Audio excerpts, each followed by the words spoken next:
নমস্কাৰ প্ৰিয় বন্ধুসকল, বহুদিনৰ মূৰত আজি আপোনালোকৰ মাজলৈ আহিলোঁ। বহুদিন আহিব পৰা নাছিলোঁ বিশেষ কিছু অসুবিধাৰ বাবে।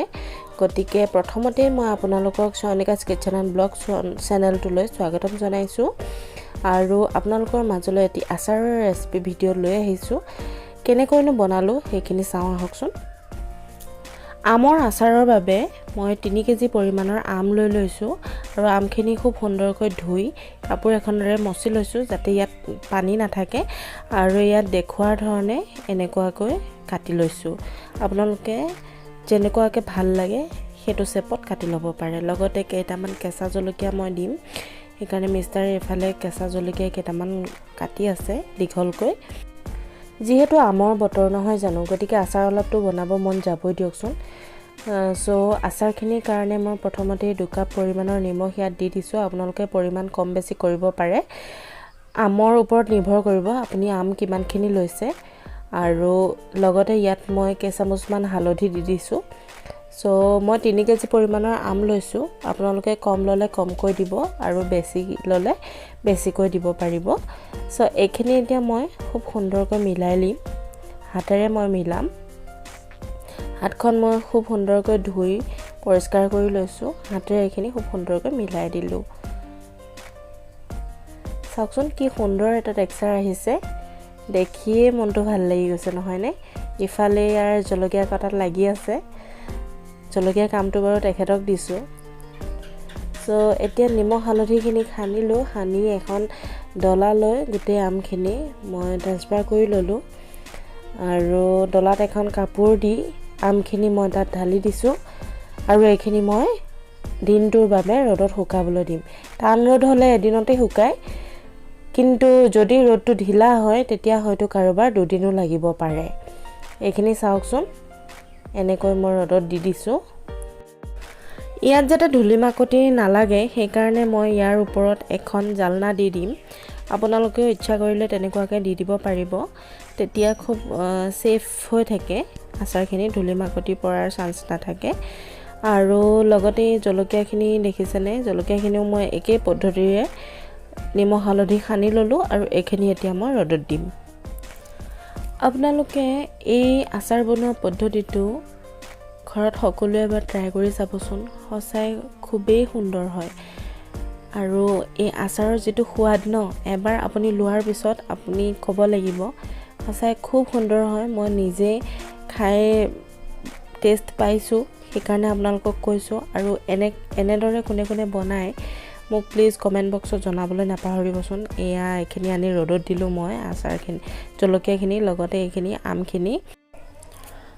আহকচোন এতিয়া কমেও 7-8 ঘণ্টা ৰ'দত দিয়াৰ পিছত আমখিনি চাওক, এয়া কোমল হৈ পৰিছে কাৰণ ইয়াত আমি নিমখ দিছিলোঁ। এনেকুৱা কোমলকৈ ৰাখিব আপোনালোকে, তেতিয়া খুব সুন্দৰ টেক্সচাৰটো হয় আৰু খুব ভাল হয়। এদিনতে আচাৰটো বনাব পাৰি। লগতে কাষতে মই আপোনালোকক জলকীয়াখিনিও দেখাম। জলকীয়াখিনি অকণমান বেছিকৈ শুকাল বাৰু, এইখিনি চাওক। কিন্তু মই এনেকুৱাই ভাল পাওঁ। আপোনালোকে ইয়াতকৈ কোমল কৰি ৰাখিব বিচাৰিলে অকণমান কম ৰ'দত দিব। এইখিনি এতিয়া আচাৰ বনাবলৈ লৈ যাম ভিতৰলৈ, আহক। আৰু লগতে মছলাৰ যিখিনি প্ৰিপাৰেশ্যন সেইখিনি আৰম্ভ কৰোঁ। মছলাৰ বাবে প্ৰথমে মই এখন পেন গেছত বহাই দিলোঁ, লগতে 4 খিলা তেজপাত দিছোঁ আৰু 3 চামুচ এয়া জিৰা দিছোঁ। লগতে এতিয়া মিঠি গুটি দি দিম 3 চামুচ। এই মছলাখিনি প্ৰিপেয়াৰ এনেদৰে কৰাটো বহুতেই প্ৰয়োজনীয় হয় আৰু মছলাৰ টেক্সচাৰটো যিমানেই ভাল হ'ব সিমান আচাৰৰ সোৱাদটো দুগুণেই বাঢ়িব। লগতে এতিয়া চফ দি দিছোঁ। চফ মই 3 চামুচ দিলোঁ। 3 চামুচতকৈ আৰু অলপ বেছি দিছোঁ, সম্পূৰ্ণ 1 চামুচ নহয় বাৰু। লগতে এতিয়া মই ইয়াত ধনিয়া গুটি দি দিম। ধনিয়া গুটি 4 চামুচ দিম মই। আৰু সৰিয়হৰ পৰিমাণটো আপোনালোকৰ ইচ্ছা অনুযায়ী কম বা বেছি কৰিব পাৰে। মই ইয়াত দি দিছোঁ। মই ক'লা সৰিয়হ ব্যৱহাৰ কৰিছোঁ, আপোনালোকে বগা সৰিয়হ ব্যৱহাৰ কৰিব পাৰে। আৰু মই সৰিয়হ 4 চামুচ দিছোঁ আৰু এইখিনি খুব সুন্দৰকৈ ভাজি থাকিম। খুব সুন্দৰ এটা গোন্ধ ওলোৱালৈকে ভাজি থাকিম। এই তেজপাত কেইখিলাই বৰ দিগদাৰ কৰিছে। মছলাখিনি লৰাই দিয়া সো সেইখিনি অতৰাই ললো আৰু গৰম হৈ গ'ল বাৰু তেজপাত কেইখিলা আৰু এইখিনি দেখিছেনে অকণমান ফুটিব আপোনাৰ মছলাটো অকণমান ফুটিব নহলে হাতাৰে অকণমান হেঁচি দিলে মছলাৰ যেটো জিৰা হওক ধনিয়া গুটি হওক সৰিয়হখিনি ভাঙি যাব তেতিয়া আপুনি গম পাব যে মছলাখিনি ৰেডি হৈ গৈছে সো এইখিনি ঠাণ্ডা হ'বলৈ ৰাখি দিম এতিয়া আৰু ঠাণ্ডা হৈ যোৱাৰ পিছত এইখিনি মই মিক্সাৰ জাৰত দি দিলো লগতে ইয়াত একেখন পেনতে মই 250 গ্ৰাম পৰিমাণৰ মিঠাতেল গৰম হ'বলৈ দিলো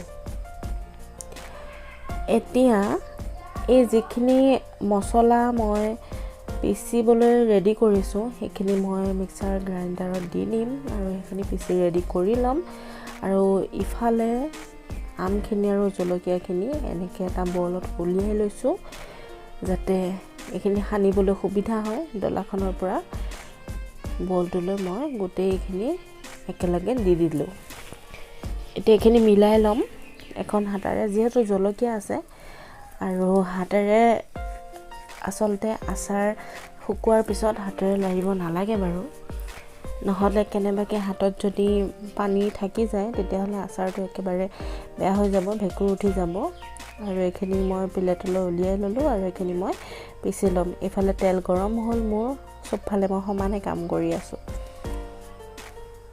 আৰু এইখিনি মছলাখিনি পিচা হৈ গ'ল লগতে এটা কাছৰ বটল মই খুব সুন্দৰকৈ ধুই এইখিনি মচি লৈছো শুকুৱাই ল'ব তাত যাতে অকণো পানী নাথাকে যদি পানী থাকে আচাৰটো একদম বেয়া হৈ যাব আৰু ইয়াত বলটোত মই মছলাখিনি দি দিলো লগতে ৰেড চিলি পাউডাৰ দি দিছো এটা বেছি দিয়া নাই বাৰু কাৰণ জলকীয়া দিছোৱে কেৱল কালাৰটোৰ কাৰণে ৰেড চিলি এটা দিছো অকণমান আছিলে সেইখিনি দি দিলো লগতে অকণমান নিমখ দিছো যেহেতু আম টেঙা হয় ন তেতিয়া ইমান বেছি নিমখ দিয়া নাছিলো এতিয়া আৰু অলপ সেইকাৰণে দি দিছো আপোনালোকে নিমখটো চাই তাৰ পৰিমাণ অনুযায়ী দি দিব মই ইয়াত লগভগ 4 চামুচে নিমখ দিলো আৰু এইখিনি গোটেইখিনি মিলাই দিম খুব সুন্দৰকৈ আচাৰখিনিত যাতে মছলাখিনি সোমাই যায় তেনেকৈ মিলাব এতিয়া খুব সুন্দৰ হয় আৰু ইফালে মিঠাতেল গৰম হৈ আছে মই গেছটো অফ কৰি দিলো সেইখিনি ঠাণ্ডা হোৱালৈ অপেক্ষা কৰিম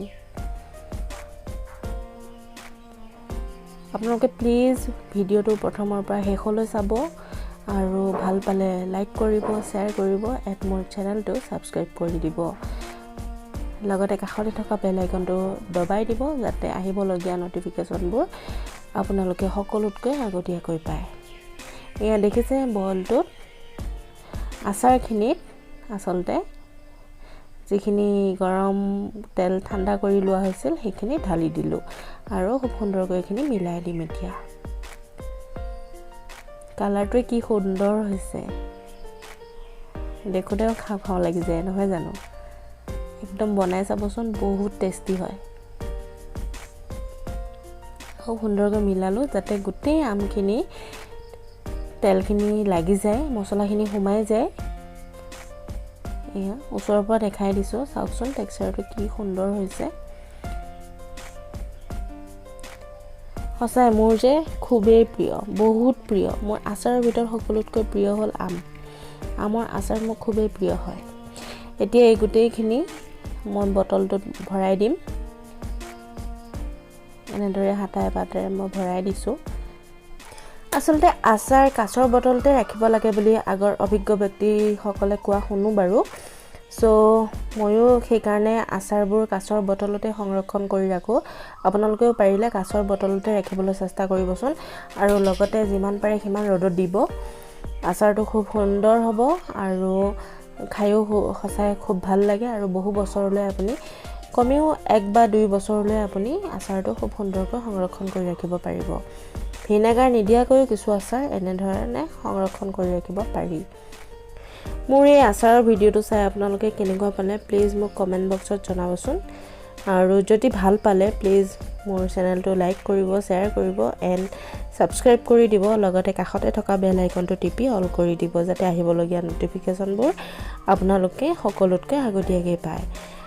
শেষত আপোনালোকক পুনৰবাৰ ধন্যবাদ জ্ঞাপন কৰিছোঁ। আকৌ নতুন এটা ৰেচিপি ভিডিঅ'লৈ আপোনালোকৰ মাজলৈ আহি